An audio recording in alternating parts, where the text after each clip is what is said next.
Oh iya. Kalau sekarang tuh kayaknya apapun itu gampang banget diakses. Jadi orang overthinking tuh gampang banget sekarang. Ini udah nggak ada. Gue Siapa artis yang pernah lu senggol karena terlalu membuli atau body shaming? Udah tadi ya. Aku nggak pernah senggol artis lain kecuali Om Ito. Dari 1 sampai 5 gue takut deh kan. Lah, 1 kan nggak sampai 5 ngomongin level. orangnya. Kenapa Kak? Kan nggak ngomongin namanya. Ih aman. Aman kan? Tapi duit 500 juta sih cuman dia kayaknya ya. Kemudian dengan seenaknya ngomong, baru kelihatan nih. Nanti gendut lagi. Ini ya, kan itu jadi basa-basi yang udah terlalu heboh gitu loh. Oh iya, sama kayak aku olahraga tiap hari. Terus mereka bilang, olahraga tiap hari nggak kurus-kurus, gendut aja.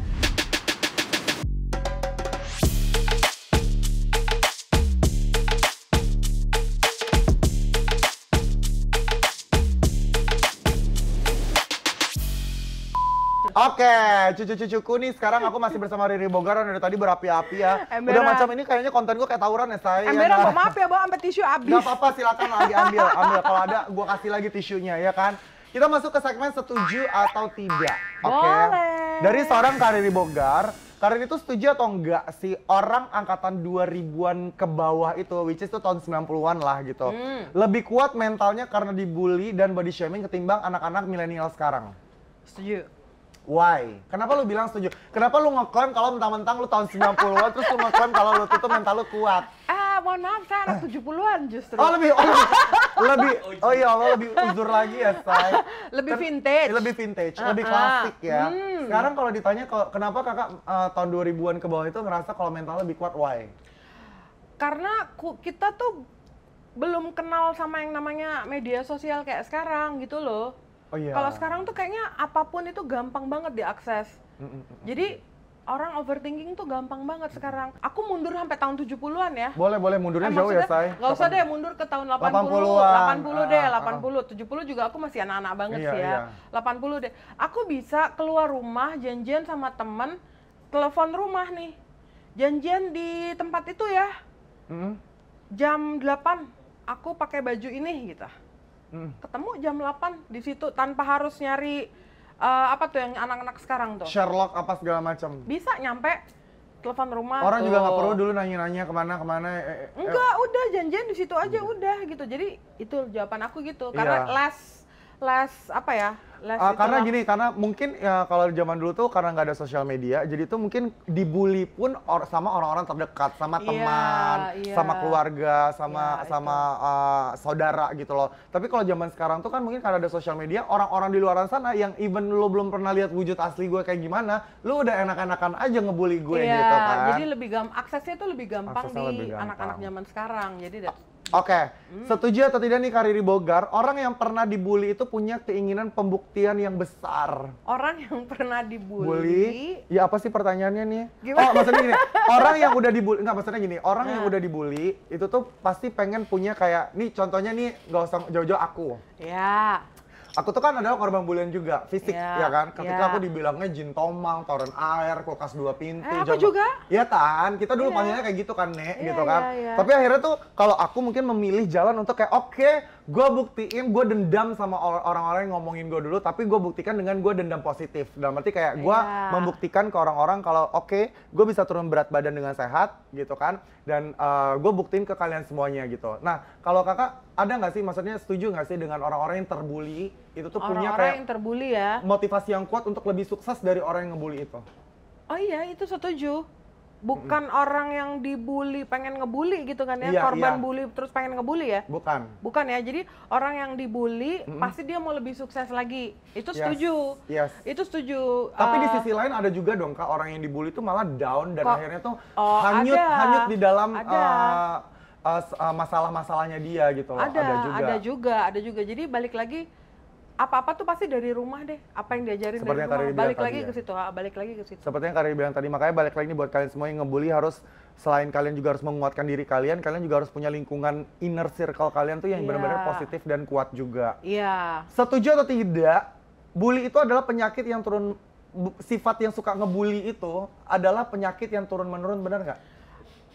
Nah ini aku nggak bisa jawab karena aku bukan ahlinya. Oke. Jadi lu juga salah sih nanyanya. Bukan. Tim kreatif gua kadang-kadang PA juga.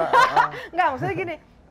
itu kan tadi ngomongnya penyakit ya. Iya. Kalau penyakit kan berarti udah harus sama orang-orang yang Betul, memang belajar betul. tentang hal itu. Kalau aku kan cenderung lihatnya dari luar nih. Karena kan belum tentu bapaknya penjahat, anaknya penjahat. Jadi belum tentu penjahat bapaknya, anaknya juga penjahat, belum tentu. iya, belum tentu. Jadi balik lagi tergantung nih anaknya nih dia bawa dirinya seperti apa. Karena kan kadang-kadang ngelihat bapaknya jahat, ibunya banyak omong. Iya, malah kadang-kadang anaknya malah bidadari ya, Iya, ibu peri gitu iya, kan. jadi kayak mungkin dia nyari pertolongan di luar, and it's okay ya. Kalau misalnya kamu merasa kamu udah nggak tahu mau kemana-mana, keluarga nggak bisa, ya itu juga tetap harus ke Tuhan satu, yang kemudian cari teman-teman yang memang positif untuk diajak bertukar pikiran gitu. Dan itu yang terjadi sama Kak Riri Bogar selama ini dengan temannya kemana-mana, orang baik ketemu sama orang baik, tapi di tengah-tengahnya banyak sekali orang jahat. Iya, kayak gitu, betul. Oke, baik, kita masuk ke segmen pertanyaan julid, jujur dan sulit. Nah, ini bukan julid beneran ya, ini lebih ke jujur dan sulit, disingkat julid gitu kan. Kak Riri Bogar, bagaimana pendapat Kak Riri mengenai anak sekarang tuh yang menjadikan kesehatan mental tuh untuk jadi tuh alasan menjadi kelemahannya mereka? Bagaimana pendapat aku? Yes, kadang-kadang kan zaman sekarang itu kan anak-anak yang merasa kayak oke, malah ada sekarang zaman sekarang tau gak sih? Gue sering banget melihat orang-orang mengaku dirinya itu tuh, gue tuh lagi mental illness, gue tuh lagi mental issue gitu loh. Tapi ngomongnya dengan PD-nya gitu loh. Jadi maksud Kak itu orang yang seperti itu tuh gimana sih Kak menyikapi tentang oke, even dia sakit, either dia sakit mental beneran atau cuma dibuat-buat sama dia. Orang seperti itu kayak gimana menurut Kak Riri? Orang-orang itu ya adalah orang-orang korban media sosial, udah pasti.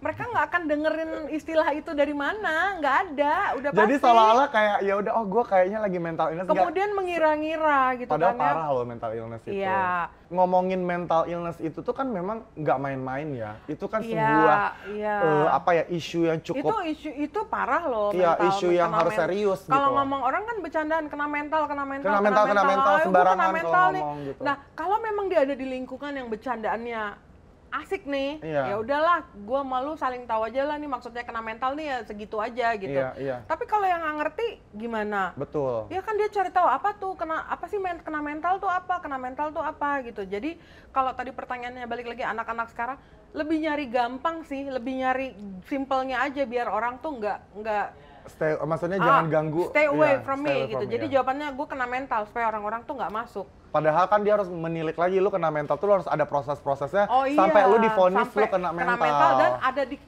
kena mental yang mana nih? Banyak lagi pembagiannya. Karena itu udah banyak lagi dan itu udah pasti harus ke ahlinya gitu. Yes. Oke. Selain si Om itu. Ini udah nggak ada. Siapa artis yang pernah lu senggol karena terlalu membuli atau body shaming? Udah tadi ya. Aku nggak pernah senggol artis lain kecuali Om itu. Oke. Yuk lanjut. Kak Riri, pemerintah atau lembaga masyarakat sudah bekerja baik belum sih untuk korban bulian? Dari pandangan Kak Riri sebagai seorang aktivis juga nih. Dengan adanya undang-undang yang keluar kemarin itu ya tentang body shaming dan lain-lain, itu oke lah, concern gitu kan. Berarti oke, pemerintah tahu nih ada beginian nih, dan ketika ada body shaming di daerah terpencil mana, bullying di daerah terpencil di mana. Well, actually netizennya Indonesia tuh ada yang memang rusuh-rusuh banget, ada yang baik-baik banget gitu, karena mereka akhirnya juga ngebelain korban-korban yang terbully. Jadi netizen tuh juga, ya aku sih salut juga ya sama netizen positif ini gitu kan ya. Jadi ada juga yang memang concern gitu. Jadi apapun yang terjadi juga pasti dimanapun ada pro dan kontra, ada netizen yang kontra, ada netizen yang pro. Iya, gitu. jadi kalau pemerintah oke lah dengan adanya undang-undang itu udah oke lah. Ini dari kalau ngomongin umur ya, kalau umur sekitaran anak-anak remaja gitu kan, itu kan pasti adalah kayak apa ya, motif mereka untuk ngebully itu kan banyak gitu kan. Ya nggak sih, kayak anak-anak remaja sekarang tuh lebih gampang untuk ngebully. Tapi dari Kak Riri sendiri nih, ada misalnya hukuman apa nih yang cocok untuk orang-orang yang ngebully mungkin di bawah usia 17 tahun tuh, kira-kira hukumannya apa? Masih di bawah 17 tahun nih, masih bocah. Bocah ya. Iya, bocah. Kalau bocah susah ya. Iya, karena agak-agak susah kalau sudah nyangkutnya ke anak-anak itu susah ya, karena kan remaja ya. Remaja. mungkin dibikin satu tempat edukasi yang bukan, jadi gini loh, mereka kan ini yang ngebully, berarti ini ngebully kan? Iya. Si penjahatnya. Si penjahatnya ini ya, which is mereka ini anak-anak ya. Jadi kalau menurut aku tuh mereka tuh bukan perlu untuk lu tuh ya dijahatin lagi gitu. Tapi mereka perlu satu tempat yang kalau di aku tuh retret gitu loh namanya. Yes.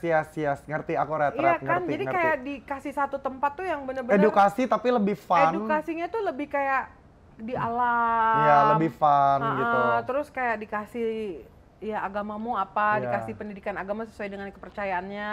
Dan diberikan contoh-contoh kalau misalnya melakukan ini dampaknya akan seperti ini. Maksudnya lebih dimanusiakan lah nih anak-anak ini gitu. Semoga mungkin banyak orang-orang di luar sana yang mungkin punya duit gitu kan, bisa membuat lembaga seperti itu ya kayak kayak semacam retret. 500 juta cukup.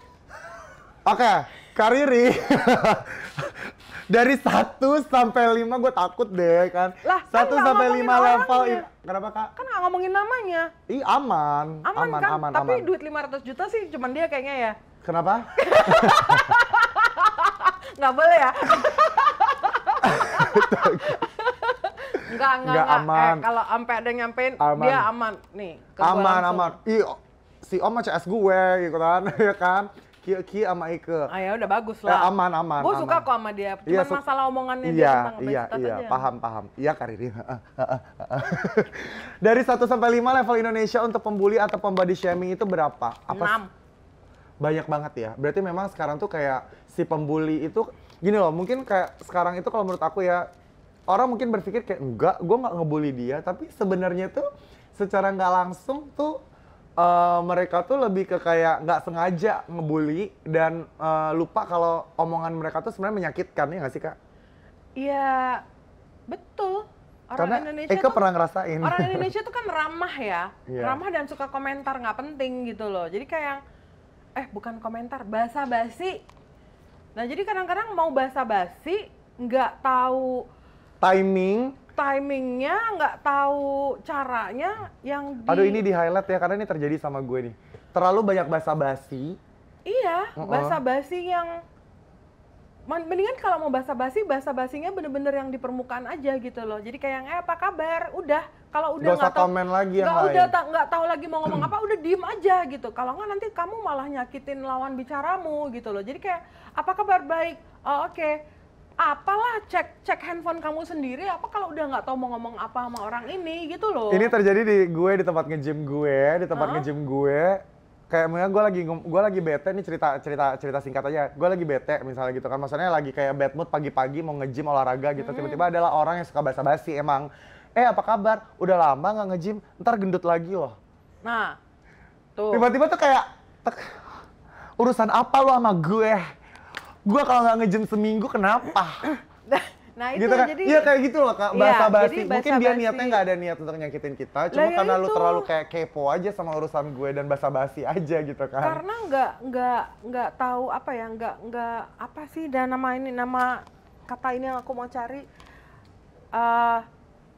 tidak punya rasa empati yang lebih gitu loh. Maksudnya gila ya, ini Rico ini dia been through everything hanya untuk supaya bisa memiliki penampakan yang seperti ini, olahraga yang seperti ini, dan orang nggak ada yang tahu bagaimana jatuh bangunnya kamu gitu kan ya. Kemudian dengan seenaknya ngomong, baru kelihatan nih, nanti gendut lagi. Iya, kan itu jadi basa-basi yang udah terlalu heboh gitu loh. Oh iya, sama kayak aku olahraga tiap hari, terus mereka bilang olahraga tiap hari nggak kurus-kurus, gendut aja. Tapi mereka nggak tahu, aku tuh udah nurunin 40 kilo dari zaman aku, ya ampun dulu tuh aku lebih besar. Toh juga Kak Riri juga mengatakan, gue olahraga juga bukan kurus, ya kurus bonus. Tapi kalau, siapa yang nggak mau kurus? Semua perempuan mau kurus, tapi caranya tuh gimana? Iya kan, caranya. Jadi ya gitulah pokoknya. Wow, luar biasa banget ya. Dan satu yang gue belajar juga nih dari seorang Kak Riri, jujur aku tuh termasuk orang yang pernah mengalami obesitas dan sekarang aku berhasil menurunkan berat badan, dan mungkin di luar sana banyak banget orang-orang yang menjadikan aku tuh inspirasi mereka gitu loh. That's good. That's good, tapi di sisi lain adalah mungkin kalau kita ngomong bahasa bulian seperti ini, aku jujur sampai sekarang berusaha untuk tidak menghina wujud aku yang dulu, karena apapun yang terjadi, seorang aku, Ricky Cuaca, nggak akan mungkin bisa seperti sekarang ini kalau tidak memiliki wujud aku yang dulu. Jadi aku tidak pernah yang nama, walaupun mentang-mentang gue sekarang udah kurus, udah berotot seperti ini, tapi gue tidak pernah melupakan dan wujudmu tidak pernah juga menganggap remeh juga wujud gue yang dulu yang bentukannya ya besar gitu loh, yang big size seperti itu. Thank you so much untuk Riri Bogar yang udah bergabung bersama aku di The Gincu, Giba Lucu Bareng Ricu. Banyak hal yang bisa kita tahu dan satu yang bisa kita ambil adalah mungkin buat kalian semuanya, anak-anak muda, apalagi ibu-ibu muda, ayah-ayah muda, orang tua muda yang sekarang udah punya anak, yuk mulai sekarang sedari dini harus benar-benar memberikan edukasi yang baik dari agama, dari segi sosial juga, bagaimana caranya agar anak kalian bisa suatu saat bisa menghadapi momen-momen bulian tersebut, karena balik lagi pasti akan dibully, even bentukan lu kayak gimana pun pasti ada bentuk mental breakdown yang akan terjadi ketika anak kalian nanti bergabung dan memiliki pergaulannya masing-masing. Jadi harus punya satu fondasi yang kuat, yaitu keluarga. Betul. Thank you Kak Riri. Sama-sama Rico. Semangat banyak terus dan semoga juga terwujud juga Hari Obesitas. Oh iya, hari lawan obesitas. Hari lawan obesitas yang sekarang lagi dipetisiin sama Riri Bogar dan teman-teman segengnya, ya kan? Thank you Kak Riri, sehat selalu. Kita ketemu lagi di Bali, ya kan? Dan terima kasih buat cucu-cucuku yang udah bergabung di The Gincu. Jangan lupa di subscribe, share, like, komen. Sampai jumpa di video aku berikutnya. Bye!